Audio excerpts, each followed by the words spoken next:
Good evening and welcome to Novara Live. Coming up tonight, Prime Minister Keir Starmer has been absolutely savaged by MPs in Parliament today over Peter Mandelson failing his security vetting.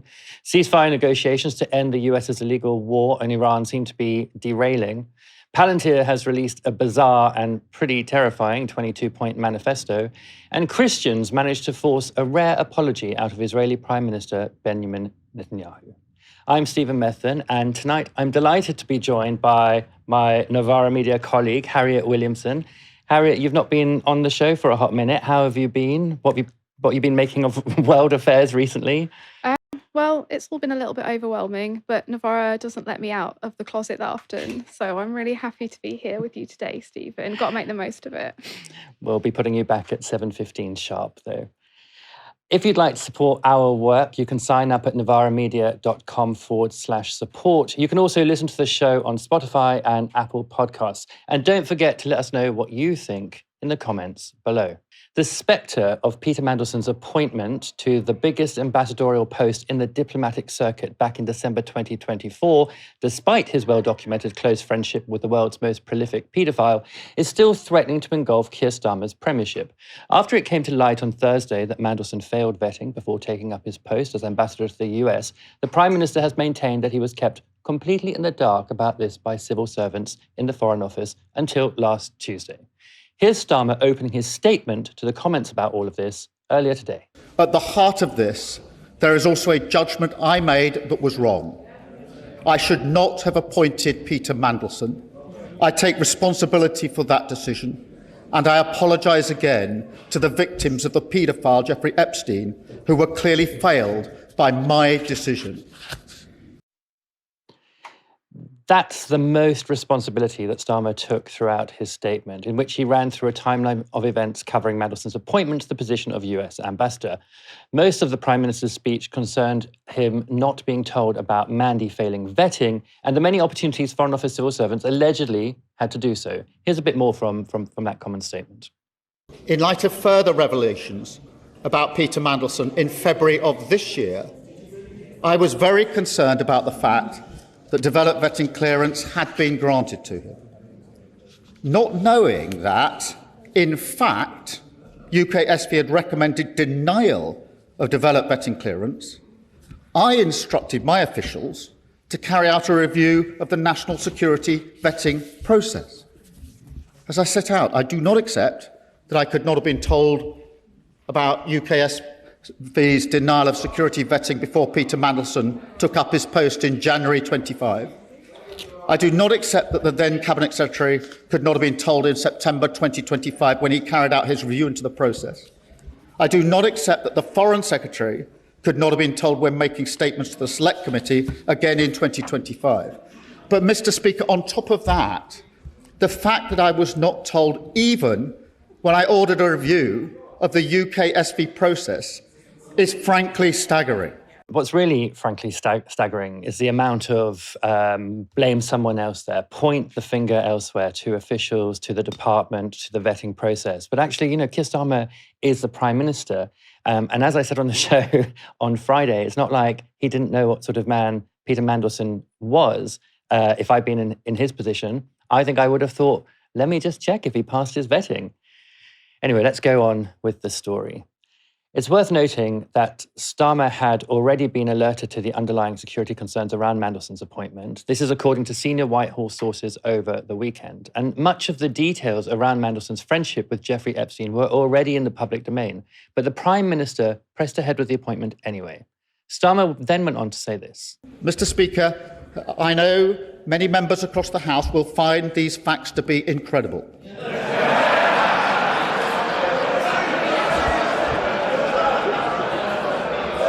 To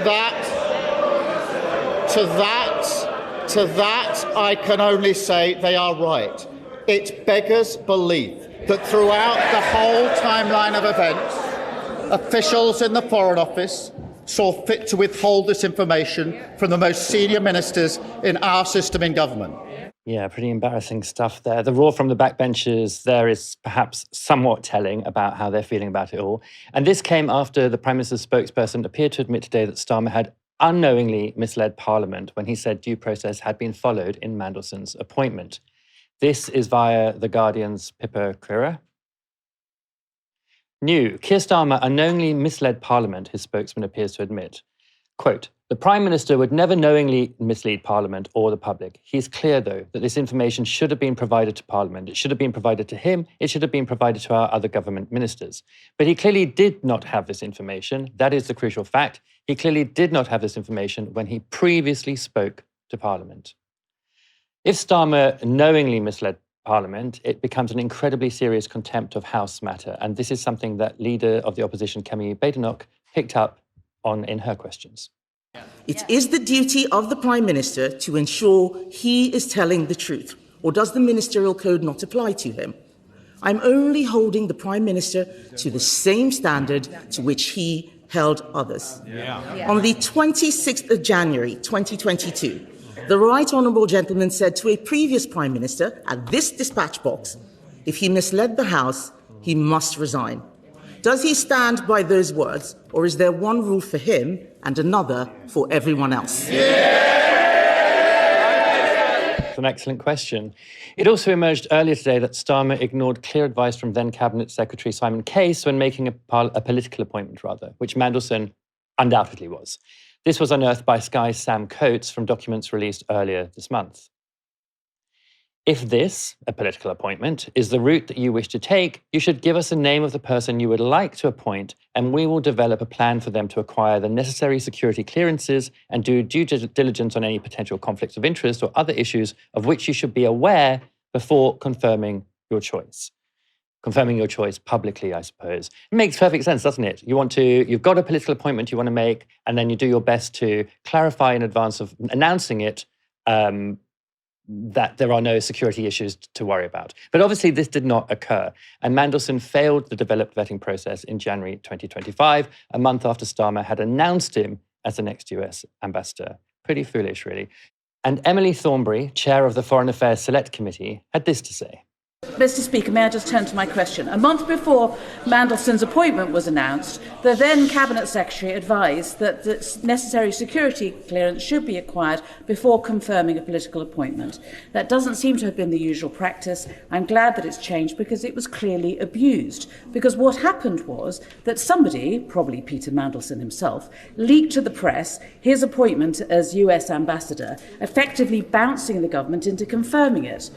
But then when the confirmation did come forward about his appointment, it did not make clear that it was subject to vetting in either the offer letter to Peter Mandelson or in the government's press release. I'm afraid to say, doesn't this look like, for certain members of the Prime Minister's team, getting Peter Mandelson the job was a priority that overrode everything else, and that security considerations were very much second order?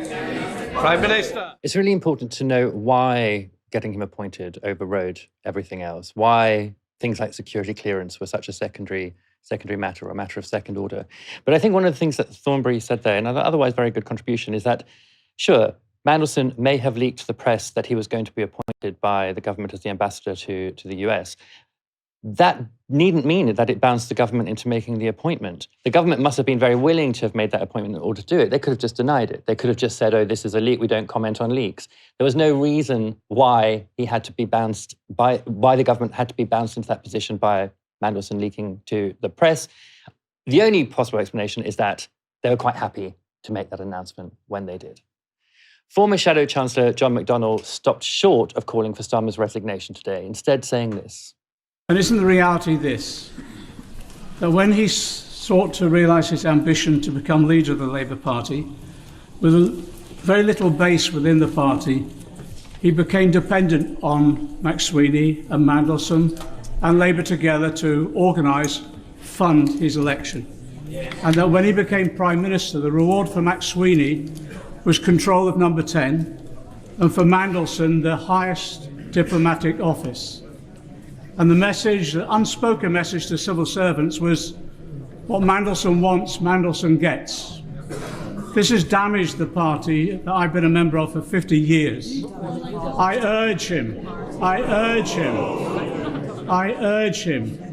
to take steps to clear this toxic culture out of our party and take the first step by having an independent inquiry into Labour Together. So close, John, so close. Independent MP Diane Abbott, who's currently suspended by the Labour Party again, had a good question for Starmer, I think. The Prime Minister has gone on at considerable length about process and procedure, but ordinary people don't really care about process and procedure. They want transparency, and they want to know that they can have confidence in the words of elected politicians, like all of us in this chamber. On the question of Peter Mandelson, it was in the 90s that Peter Mandelson had to resign from the cabinet for the first time because of his dealings with the millionaire Geoffrey Robinson. It was a few years later he had to resign from the cabinet for the second time because of his relationships with the billionaire Hinduja family. Peter Mandelson has a history.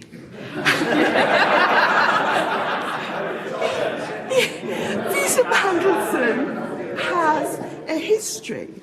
And what this House wants to know is why, knowing Peter Mandelson's history, going back now 30 years, and given what has been known, it's one thing to say, as he insists on saying, nobody told me. Nobody told me anything. Nobody told me. The question is, why didn't the Prime Minister ask?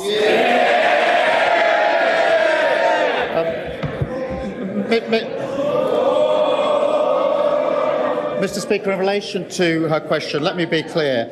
I should not have appointed Peter Mandelson. As soon as the further revelations came to light, I asked the Cabinet Secretary to review the process so I could be assured about the process. He wrote to me on the 16th of September, setting out the conclusions of that review and assuring me the process had been followed properly. Diane, exactly the right question to ask there, exactly the right question. Why didn't he ask what the status of the security clearance was, given that he knew exactly who Peter Mandelson was? Now, while there remain many unanswered questions, Starmer hasn't been shy about sacking those around him during this scandal. Speaker, everyone makes mistakes. It is how you face up to those mistakes that shows the character of a leader. Instead of taking responsibility for the decisions he made, the Prime Minister has thrown his staff and his officials under the bus. This is a man who once said, "I will carry the can for the mistakes of any organisation I lead." Instead, he has sacked his Cabinet Secretary. He has sacked his Director of Communications. He has sacked his Chief of Staff. And he has now sacked the Permanent Secretary of the Foreign Office. All of these people fired for a decision he... Harriet, so you sat through more of this today than I've seen so far, but just from the scenes we've played there, I mean, I don't think I've seen such a kind of angry Parliament since, perhaps the Boris Johnson era. Was that how it struck you when you watched a bit more of it than I did? Yeah, I mean, this feels like we're being plunged right back into the Tory sleaze era. It absolutely does. And the stuff that we haven't played you today, which developed after I finished writing this story, is that Zara Sultana and Lee Anderson have both been kicked out of the Commons for calling Starmer a liar. And when it comes to Lee Anderson, you've got to admit that a stop clock is definitely right twice a day. And we know that Starmer is less than honest. We know that from his track record. We know that from his campaign to be elected parliamentary leader of the Labour Party before he was elected Prime Minister. All those trashed pledges, the weird little lies that he's told, things like never calling Jeremy Corbyn a friend and colleague. Whatever happens with the Mandelson stuff, we know that Starmer desperately wanted disappointment and that he didn't ask the right questions. And the most generous reading of it is that he was fundamentally and really weirdly incurious about it. And the stench of Labour Together is literally all over this. And I think that's what was so important about what John McDonnell said. I think that the Mandelson scandal, which just continues to rumble on and could end up with Keir Starmer resigning, not that anyone seems to really want his job at the moment, it just shows that Labour Together was the most hollow project from the get-go, and it was filled with some of the most unscrupulous and mendacious people in British politics. And this is like where we've ended up. We've ended up with this being a really good day for Kemi Badenoch, like that she doesn't have that many good days. I don't like it when she does. And it's been a very good day for my Twitter predictions, which at 11:46 I said, when Number 10 were briefing, that we were going to see this angry Starmer in the comments today. I was like, buckle up, it's performative, impotent rage, and literally zero responsibility taken. I'm sorry, I don't like making predictions, but I am fully vindicated on that. This was somebody who could not take the fall for what he's done. He just sacks everybody around him. It's never his fault. He's not really driving the train. He can kind of be angry, but it doesn't go anywhere. He just bleats about process. That there's no actual like feeling into or really like taking responsibility, as I said, for what's happened here. It's frankly humiliating. And the fact there's a real lack of talent lining up to replace him is even worse. This party is hollowed out. Totally hollowed out. But on the hollowing out and Labour Together, like, you know, it seems to me that there's such an easy option for Starmer to take, which is to just sort of blame Morgan McSweeney. Like, he's not around anymore. Make him the fall guy, say it was accidentally withheld even, or, mistakenly withheld or something like that. Why is it that Starmer isn't, playing a better political game with this? I mean, what he's doing is what he's always does, is which is like sort of indignant and sort of shocked, and I can't believe it, and it's staggering. It's staggering. Why isn't he, finding a way out for himself here? Maybe he wants to go. Maybe he just want to go. Maybe he's just not a particularly smart political operator. And maybe he still feels a level of loyalty to McSweeney, even though he's gone. I mean, we know that after he went, Starmer was like having drinks with him and being like, you're the best. He said something about how McSweeney was one of the best politicians that he'd ever worked with, something like that. Maybe there is some like latent loyalty here to these architects of the Labour Together new Labour project, which put Starmer in 10 Downing Street. I wonder if McSweeney was able to say the same thing back to Starmer. I somehow doubt it. Let's go on to the next bit of this story. There are some additional traps ahead for Starmer, of course. Senior civil servant Ollie Robbins is the latest casualty in the Mandelson saga and was sacked as head of the Foreign Office on Thursday. He's reportedly now taking legal advice. And well, he might, because Robbins only started his job as the Foreign Office boss on the 8th of January last year, weeks after Starmer had announced Mandelson's appointment on the 20th of December 2024. Robbins is expected to go before MPs on Tuesday, so tomorrow, to give his side of the story. It's going to be action-packed. And with the threat of legal action, it seems that relations between the government and the civil service are truly at an all-time low. More pressingly, with local elections in England and devolved parliamentary elections in Scotland and Wales on the horizon, like just over 2 weeks away, how are Labour MPs meant to defend Starmer if this comes up on the door? Over the weekend, the mood among Labour MPs was reportedly bleak, with one telling the New Statesman it's over. Even supporters want Keir to go. That's very damaging, isn't it? I mean, the timing of this story really couldn't be worse, could it? Already a dismal set of local election results expected to come up. Evisceration in Wales, the Labour Party. Labour in Scotland not looking to do very well either. Reform threatening to, sort of edge them out of second place potentially. Could it have been worth timing? Or do you think there could be an advantage to just getting this out of the way before the local elections and hope the electorate forgets?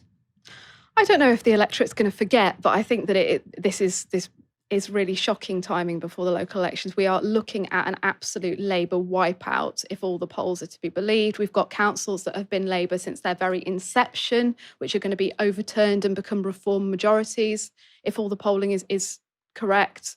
It's looking really, really bad. And as Diane Abbott said in the Commons,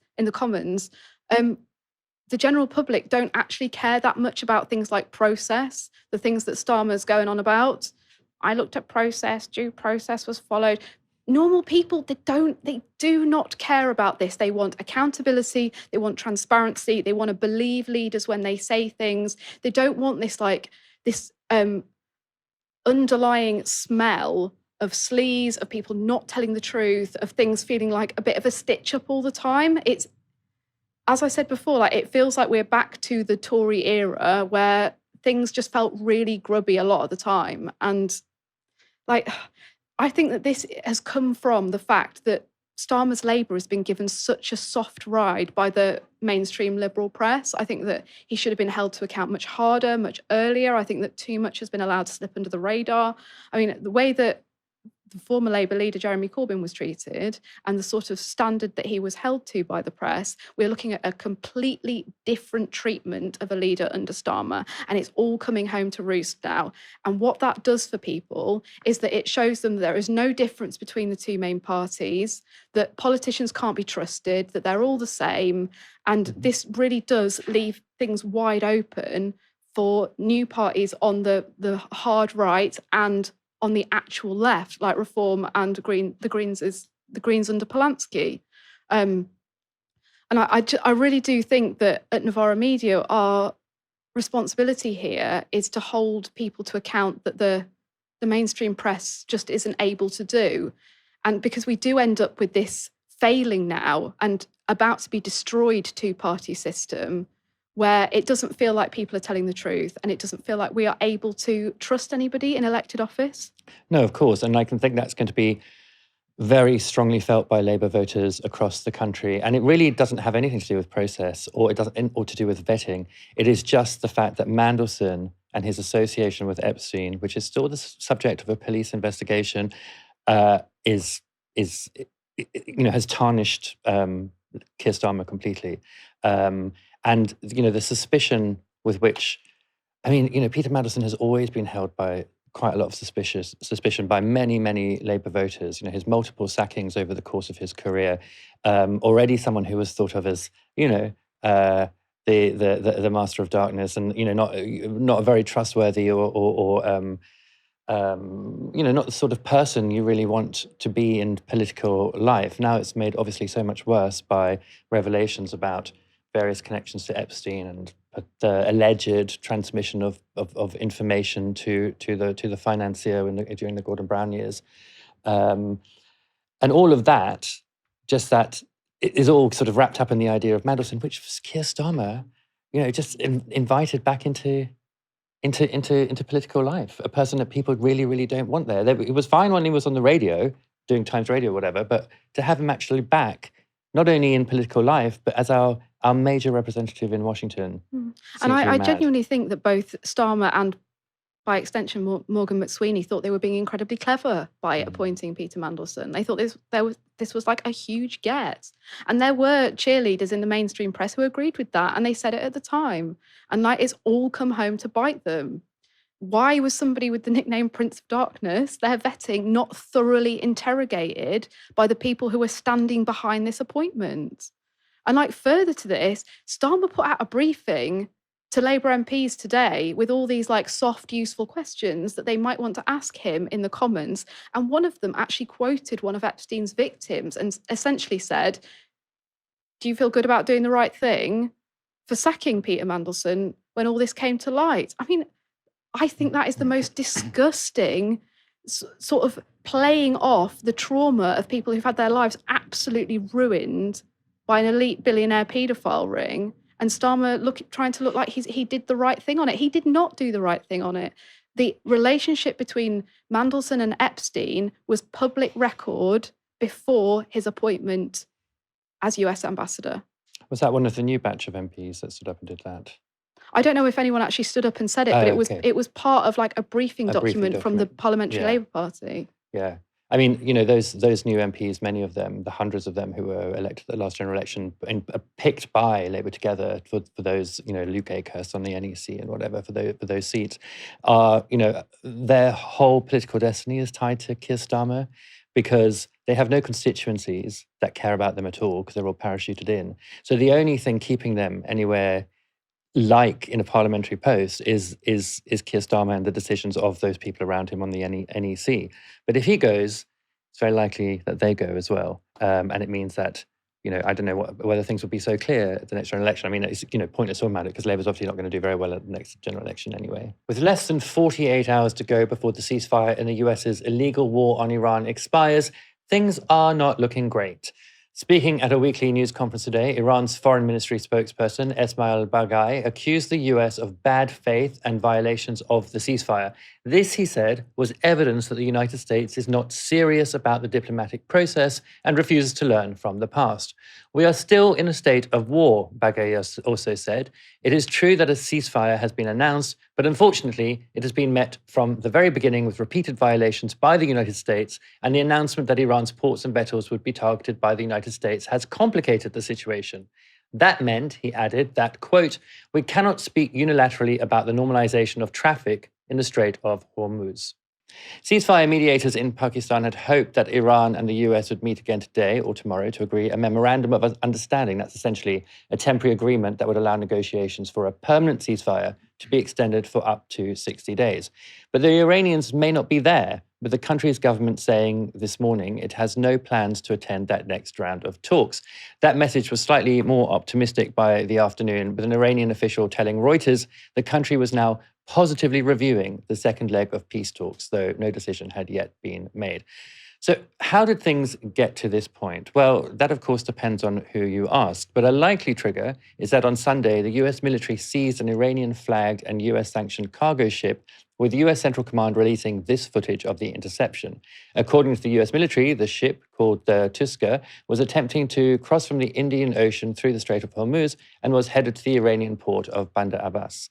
And Central Command reports that US Marines rappelled onto the ship after a guided missile destroyer disabled Tusker's propulsion when the commercial ship failed to comply with warnings from US forces over a 6-hour period.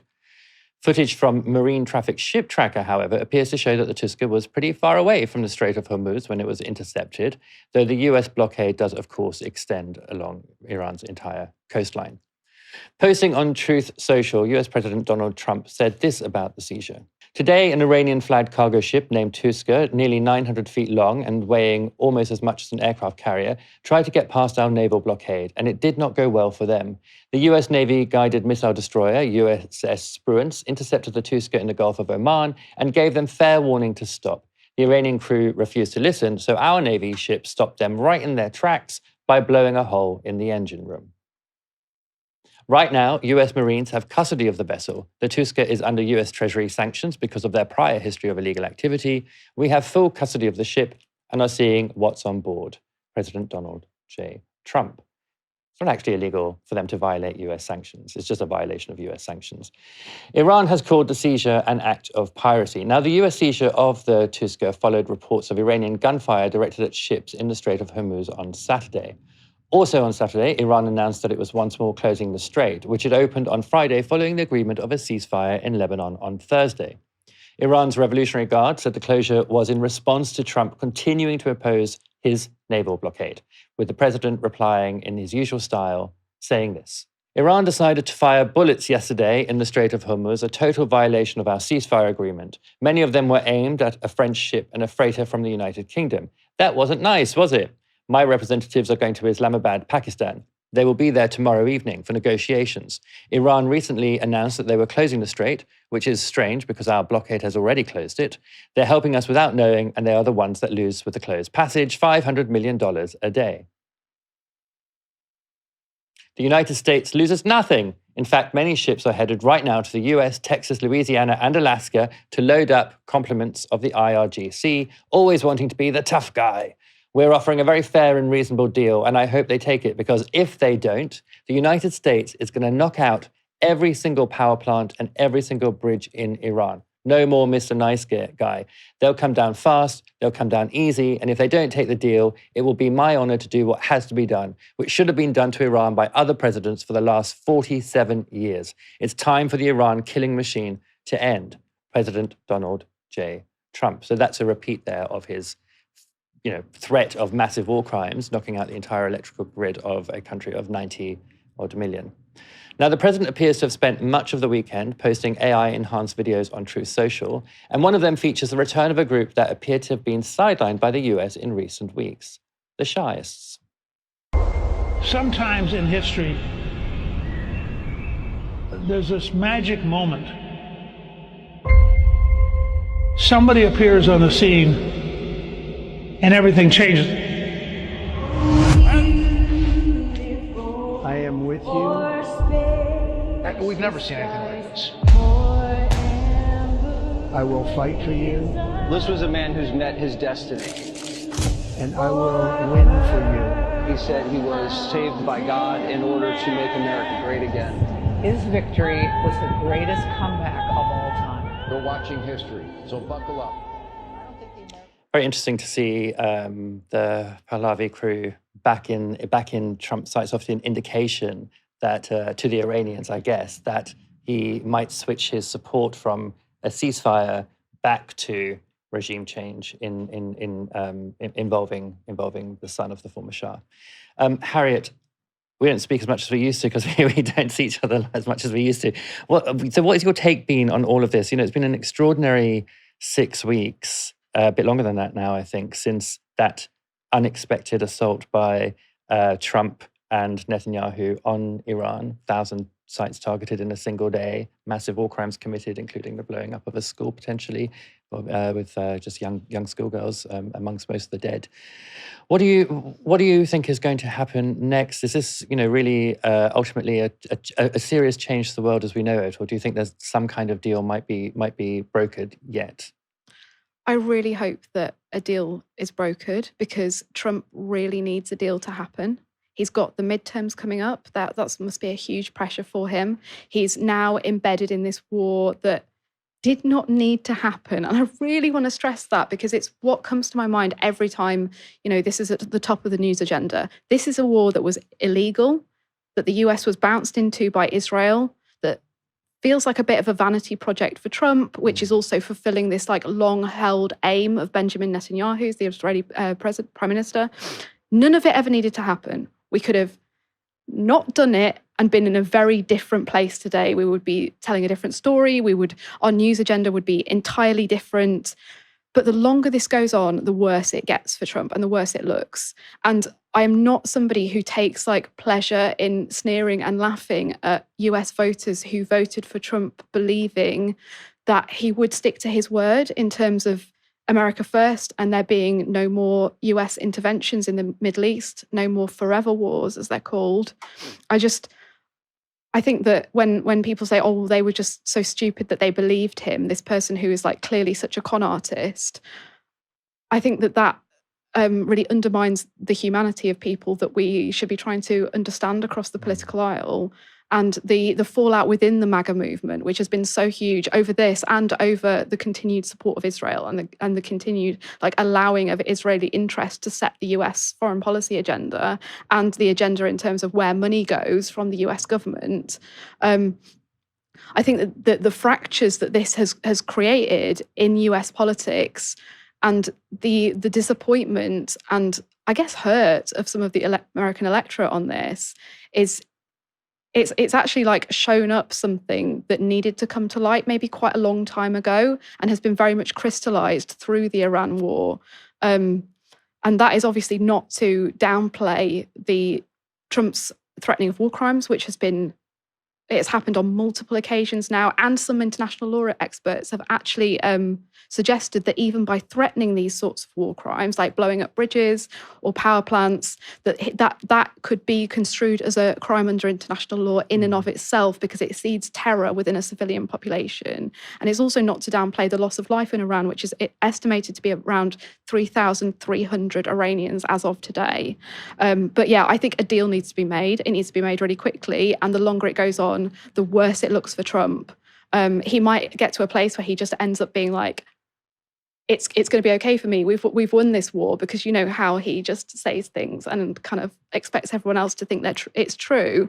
But as has been said on the show before, maybe the one thing he does want and he is holding out for is a slightly better or slightly different deal to the Obama deal.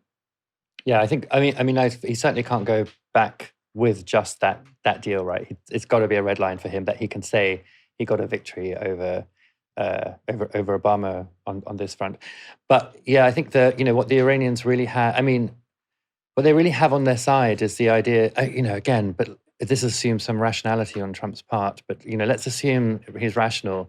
What they have on his side is how much he really wants to avoid an intractable, prolonged campaign in Iran of any kind, something that's going to increasingly infuriate his base. I think also just sort of blowing Iran to bits is not going to go down well with his base either, partly because many of them, I think, will not be happy with wanton killing of Iranian civilians or sending people back to the Stone Age, as he put it, by taking out all of their civilian infrastructure, but also because of just the enormous cost. And, you know, what MAGA is really interested in, a lot of those voters in that coalition, is that the money that's spent on forever wars, as you said, should be instead spent on things that will benefit them. And they need to understand the logic of benefit before they'll accept anything prolonged in the Middle East. I think anything that goes on much longer than this, you know, say another month, 2 months, it's just going to be a nightmare a disaster for him in the midterms. And I think he probably knows that. Whether he cares is another story. Yeah, his posts, as you read them out, like, I'm almost wishing you did the voice, but I can't do the voice. They just feel increasingly untethered from reality, unhinged, like somebody who has no sense of self-control, or it feels dangerous. I mean, it was only a few weeks ago that he was threatening some sort of nuclear holocaust. Yeah. I remember going to bed terrified, thinking, you know, is this Threads? Is this that terrifying Raymond Briggs cartoon? If anyone hasn't seen it, don't watch it if you're sad. This needs to wrap up quickly, and Iran is also in a delicate position here. But as your far more learned guests have had on this show have said, they've realised that they do have a lever here in terms of the Strait of Hormuz, and it has become like a I'm blockading, and now I'm blockading your blockade thing, with Trump saying that America is like put its own blockade in place, and that's why they blew up a ship, or blew a hole in the engine room, as he put it.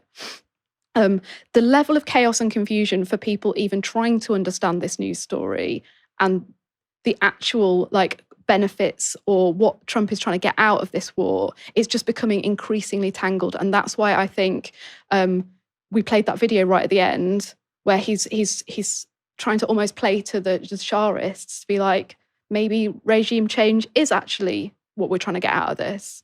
Well, I think he's trying to project that to the Iranians, actually, in terms of into Tehran through the negotiations, is that actually I could just go and do this. Like, you know, if I want, I don't think he's really going to do that. And I don't think he's really got got Pahlavi's back or anything like that. I think it's more, it's reminding Iran that like he can do pretty much whatever he wants. But one thing that's very true is that the parliamentary speaker over the weekend sort of gave a talk on TV to the Iranian nation, and he was saying something which is obviously true, is that Iran just does not stand a chance militarily against the US. The US could, if they wanted to, obliterate the country, but it's been really masterful in the art of asymmetric warfare, in getting in maintaining what it can and keeping its red lines during this asymmetric warfare where it's using every lever it has, like, as you said, the Strait of Hormuz, but also knowledge about Trump's political circumstance in order to keep things on its side despite facing, you know, overwhelming military force. It's sort of, very. People, I think, will look back on this and look back at, well, we don't know how the negotiations are going to, what they're going to come out with, and whether the Iranians are even going to go at this stage. But I'm sure it'll be a topic of strategic study for years to come. Palantir has been called the world's most evil company more than once, and there are a number of factors that have contributed to that. It's been accused of lending its technology to the Israeli military's Lavender AI targeting system, which has marked tens of thousands of Palestinians in Gaza for assassination by drone, bomb, and missile. Likewise, Palantir's technology has also been alleged to be used by the Gospel, another targeting system that has allowed the Israeli military to go from creating 50 targets a year to 100 per day.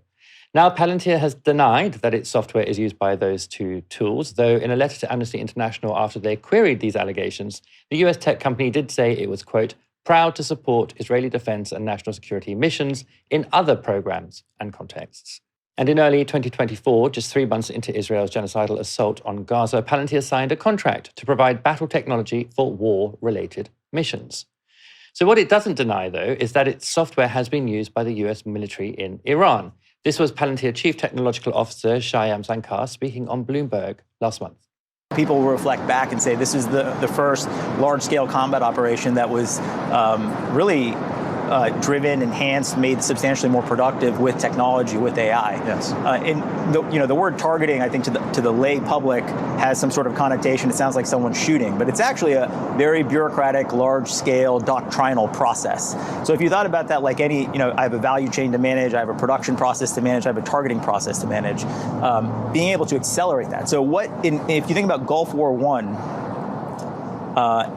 Gulf War II, sorry. Gulf War II, we did about 1,000 targets. It was 6 months of planning for roughly 50 to 100 people.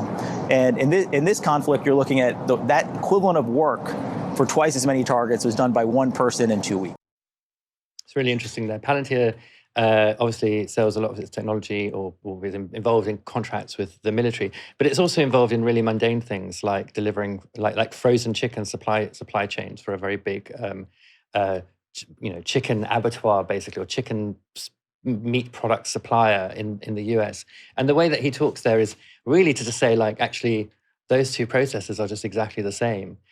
Shipping frozen chicken nuggets out to where they're most needed, depending on people's movements and things in different parts of the country, is just the same as targeting people for death through the military. And the outcome that you want is like increased efficiencies in both. I find that like a deeply extraordinary and corrupt way of speaking about two vastly different kinds of activity.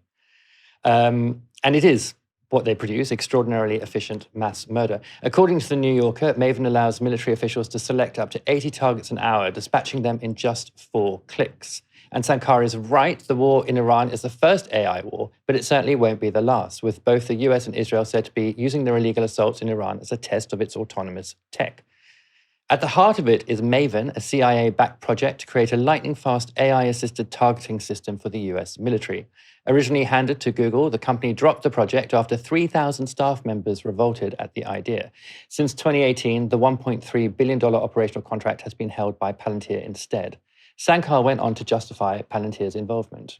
This is a realization of the third offset strategy. The first offset was nuclear weapons. Second offset was precision-guided munitions. We don't want to engage symmetrically with the Soviets. Like every missile they have, we need to have a missile. No, we're going to have more precise missiles, so we'll need less of them as a consequence. Don't forget, in World War II, only 6% of bombs dropped hit their target. But this is very asymmetric right now, and that is exactly the point. That is deterrence. It may be a deterrent, but a weapon is only a deterrent if it's used at least once. And this one isn't always accurate either. On the first day of the US and Israel strikes in Iran, one of the 1,000 targets hit turned out to be a school in the middle of morning lessons. That resulted in the killing of more than 180 people, the vast majority of them schoolgirls under the age of 13. Questions have been asked in the US Congress, as well as in the media, about the role of Methven in that atrocity. So far, few have been answered. Though head of Palantir's UK operations, Louis Mosley, recently explained to the BBC why mistaken or even deliberate attacks on incorrect targets could never be Palantir's fault. If an AI system recommends a target that later turns out to involve civilians, where does responsibility for that lie? That is with the military organisation. Okay, and critics warn that AI systems can encourage faster strikes, and they're making the time from planning a mission to executing that mission much faster. But doesn't that introduce quite a bit of risk in terms of additional things going wrong by scaling this activity and moving at such pace and such speed? Doesn't that introduce additional risk in terms of stuff going wrong? So the increase in speed is a consequence of the increased efficiency which comes from the greater accuracy with which those decisions can be taken at speed. So it's not that the systems are just moving faster without the accuracy also keeping up. It's obviously not always very accurate because a school full of schoolgirls was hit. I mean, I think the thing about speed as well is that, like it goes so fast that it defies human checking, the possibility of oversight. It's just the system overseeing itself and human beings just sort of delivering the targets it's been given. This weekend, Palantir did seem to answer a different question, though. Are you an out and proud fascist company? The answer appears to have been yes. In a lengthy post on X running to over 1,000 words, Palantir put forward what looks very much like a 22-point manifesto. Don't worry, I'm not reading all of that. It's in fact a summary, kind of this book, The Technological Republic, Hard Power, Soft Belief, and the Future of the West, written by Palantir co-founder Alex Karp last year. Now, here are a few of those 22 points that Palantir put out. Silicon Valley owes a moral debt to the country that made its rise possible. The engineering elite of Silicon Valley has an affirmative obligation to participate in the defense of the nation. The limits of soft power, of soaring rhetoric alone, have been exposed. The ability of free and democratic societies to prevail requires something more than moral appeal. It requires hard power, and hard power in this century will be built on software. The question is not whether AI weapons will be built, it's who will build them and for what purpose. Our adversaries will not pause to indulge in theatrical debates about the merits of developing technologies with critical military and national security applications. They will proceed. National service should be a universal duty. We should, as a society, seriously consider moving away from an all-volunteer force and only fight the next war if everyone shares in the risk and the cost. The atomic age is ending. One age of deterrence, the atomic age, is ending, and a new era of deterrence built on AI is set to begin. And these are just a few shorter bullet points without the elaboration from that list. No other country in the history of the world has advanced progressive values more than this one. That means the US. American power has made possible an extraordinarily long peace. Silicon Valley must play a role in addressing violent crime. Some cultures have produced vital advances. Others remain dysfunctional and regressive. We must resist the shallow temptation of a vacant and hollow pluralism. So you have a whole bunch of things there, Harriet. You have, the idea that it's a civic duty of a company like Palantir to tackle crime, for example. And we know that they have been, used their technology in all kinds of pre-crime kind of identification stuff. It's a civic duty of people to be conscripted into the military so that when we go to wars, people share the cost. I mean, people already share the cost, right? They pay for it. You've got the idea that that Palantir has a civic duty to defend the state, which invariably means creating huge offensive weapons and systems which aren't about like an Iron Dome or something, which are about killing people in other countries.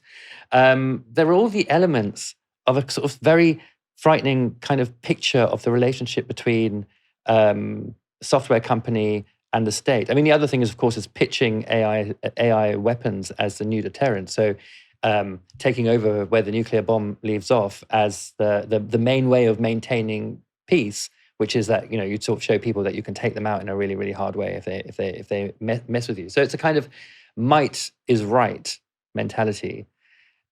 You've done a lot of writing on Palantir. Does any of this surprise you? Not in the slightest, not at all. No part of this surprises me. This is a really disturbing, authoritarian, techno-fascist manifesto.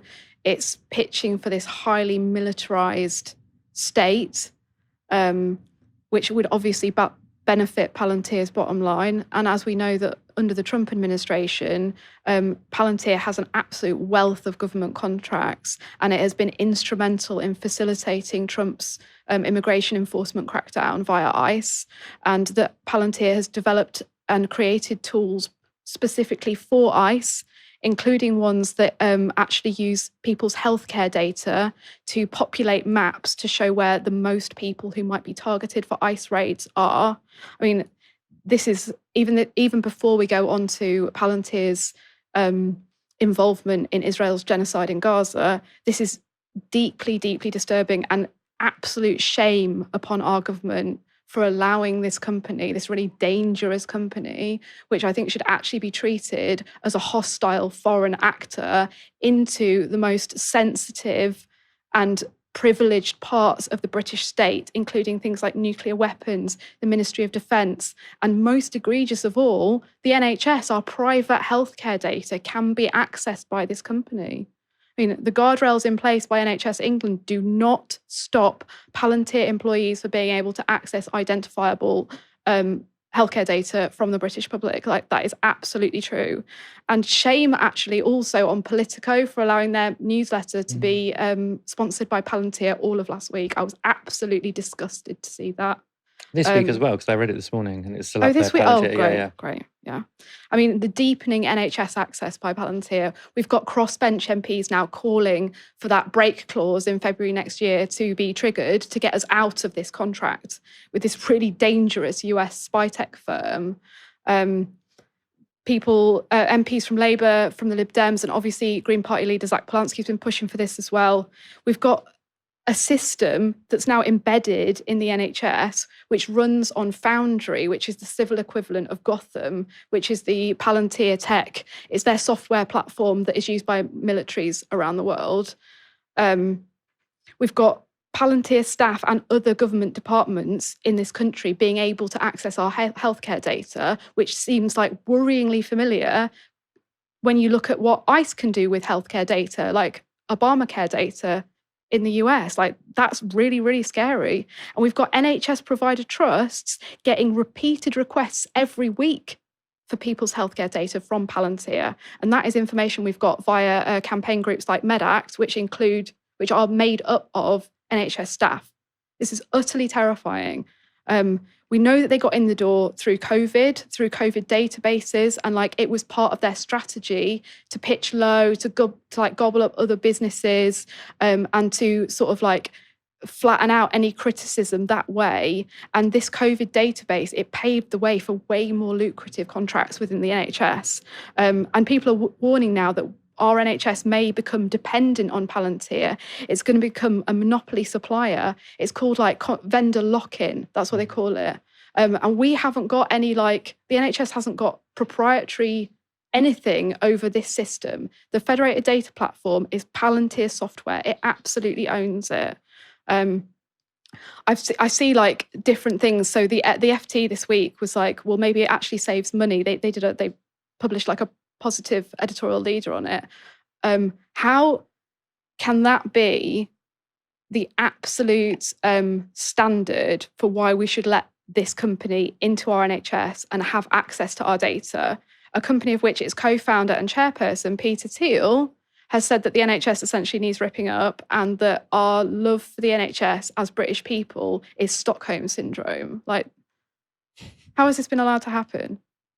How has it been allowed to happen? I mean, like, for me, it's just, you know, Louis Mosley was on like Politics Live last week, and he was saying, Faisal Shaheen asked about, you know, how the use of the software for, you know, war, and he was like, well, that's like saying, you know, like Microsoft, it's, you know, Word or whatever, PowerPoint is used in, you know, these applications. But it's just, I just don't think it's the same at all, right? Because the whole point of AI is it's supposed to develop a kind of, I mean, not that Palantir is like AI in one sense of the word, but this kind of algorithmic software is it's supposed to develop a kind of dependence which has like applications in every single part of, or most parts of, whatever kind of operations or exercises are carried out within the NHS. So even though, you know, maybe just used in a limited way at this stage, the idea is that it will grow and spread everywhere. And what we're talking about growing and spreading everywhere is a product of the very same company, which is creating, it's been explicit in wanting to create the best AI weapons out there in order to act as a deterrent effect for the US. And as I said in the piece, you know, like it's not a deterrent unless you use it once so people can see what it does. I think that if we're not taking this seriously, we're really not paying attention. Asleep at the wheel. Yeah, absolutely. This company has already been allowed to get its tentacles into the very heart of the British government. Like, I feel like there has been such failure up until this point that now the alarm bells are ringing too loud for anybody not to like know about this and have like a really, really deep visceral reaction to it. I referenced that FT piece earlier. They said that people's criticisms of Palantir is usually emotional. Like, Louis Mosley said on Politics Live, said it was ideological. Oh, okay. Nothing wrong with an ideology, though. An image circulating online has caused a huge controversy amongst Christians, including evangelicals in the US. It shows an Israeli soldier, alleged to be in southern Lebanon, attacking the head of a fallen figure of Jesus with what appears to be a sledgehammer. Locals say the statue was on a crucifix outside a family home on the edge of Debel. That's one of the few villages where residents have been allowed to remain during Israel's war with Hezbollah. The reaction from US Christians was pretty furious. Former congressman and advisor to Donald Trump, Matt Gaetz, called the image horrific, Former Congresswoman Marjorie Taylor Greene also shared the image saying, quote, "Our greatest ally that takes billions of our tax dollars and weapons every year."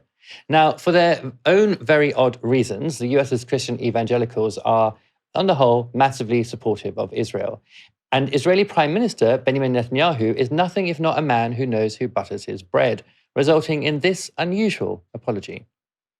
As a Jewish state, Israel cherishes and upholds the Jewish values of tolerance and mutual respect between Jews and worshippers of all faiths. All religions flourish in our land, and we view members of all faiths as equals in building our society and region.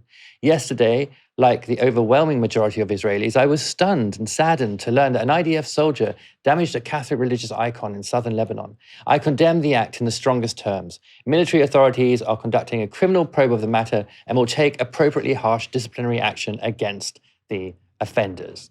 While Christians are being slaughtered in Syria and Lebanon by Muslims, the Christian population in Israel thrives, unlike elsewhere in the Middle East. Israel is the only country in the region that the Christian population and standard of living is growing. Israel is the only place in the Middle East that adheres to freedom of worship for all.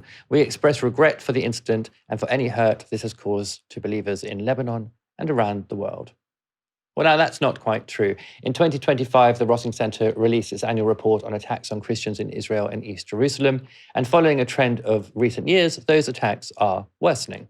Out of 155 documented incidents in 2025, physical attacks remained the most prevalent category, with 61 recorded cases, followed closely by attacks on church properties, 52 cases. The remaining incidents consisted of harassment, 28 cases, and the defacement of public signs with Christian content, 14 cases. As in 2024, the majority of physical attacks targeted clergy, monks, nuns, friars, and priests who are easily identifiable in public due to distinctive garments and visible Christian symbols.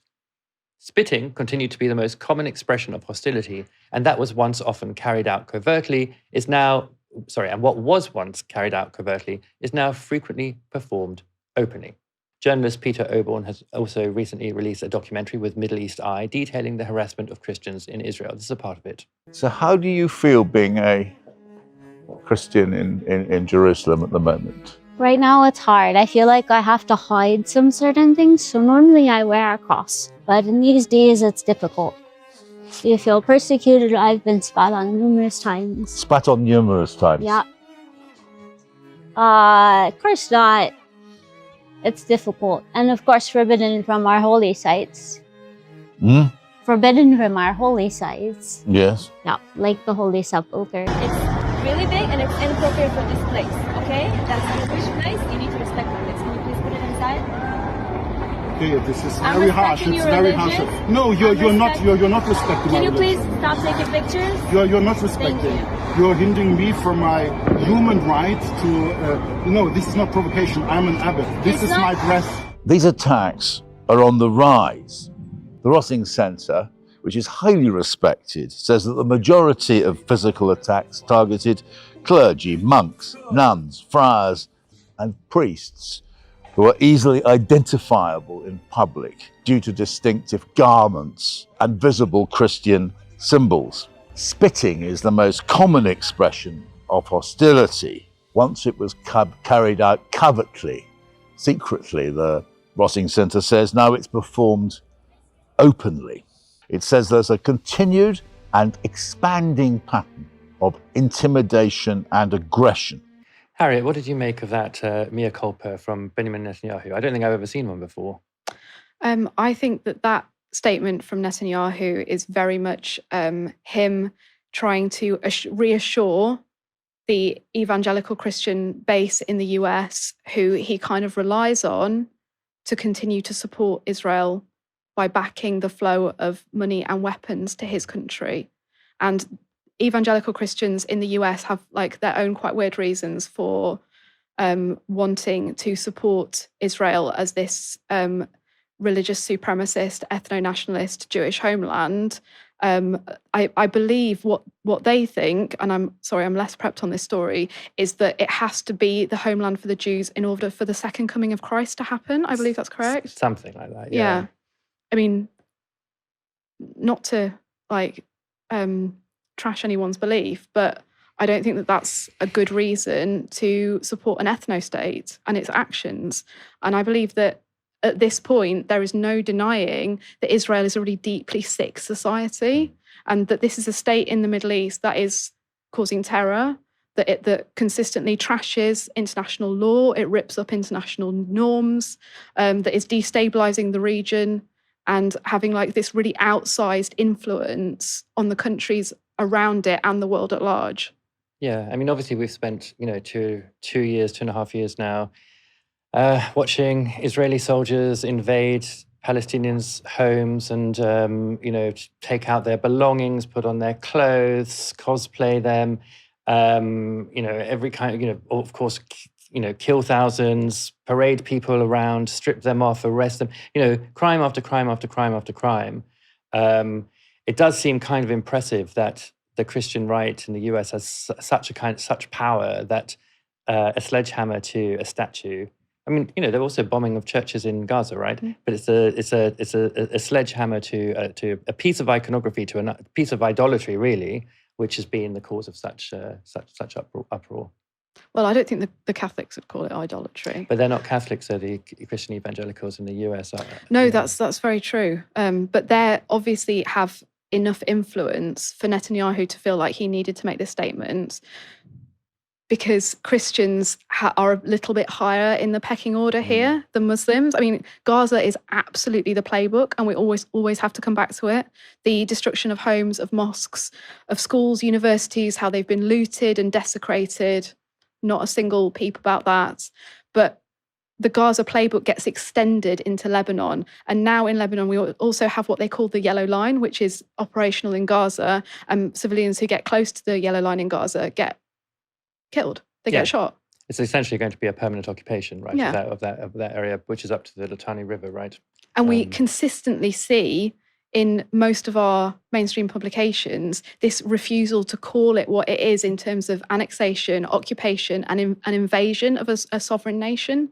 I think that Israel's incursion into Lebanon just shows like the real consequences of allowing Gaza to happen with impunity, allowing a genocide. There were no red lines in Gaza for the international community. Like our leaders have failed on every single metric. And the only red line that's been in Lebanon is hitting a statue with a sledgehammer. That's the red line. Crazy world. Harriet, let's stop there. Thank you so much for joining me this evening. Thank you so much for having me, Stephen. I know you usually have far more erudite guests, but here I am. I hope it's been all right. I'm not standing for that. Harriet. You were great. Thank you. We'll have you on again. And thanks everyone for tuning in. Come back tomorrow for another live stream from 6 p.m. For now, you've been watching Novara Media. Good night.